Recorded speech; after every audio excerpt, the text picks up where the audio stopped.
It's very, very sad to see that now media goes to churches, not to cover clergymen, but to cover politicians who are attending. It pains me, even as an editor who actually assigns Atiendeni All Saints because we have so-and-so attending. I think, church, I would wish to ask you to change this. It's not a good trend for our country. It is the single most issue that is making politics the only issue. So when do we hear from the bishop? When do we hear from the church?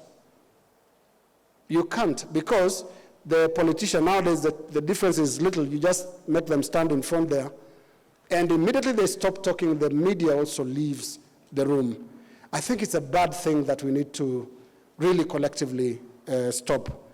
I promise from my end not to send them when you help us from your end that you are not interested in that kind of use of the pulpit.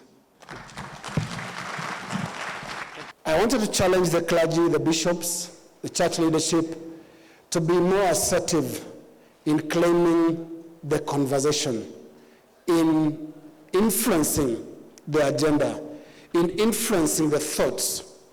Because if you don't, someone else will.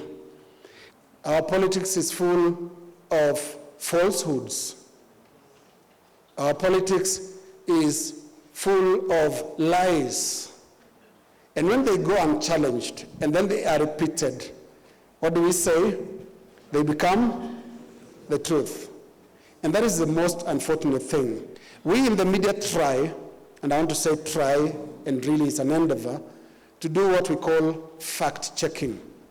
But you imagine if the church took up that role of fact-checking, of calling on leadership to adhere to certain basic principles, certain basic ethics in how they communicate, in what they communicate.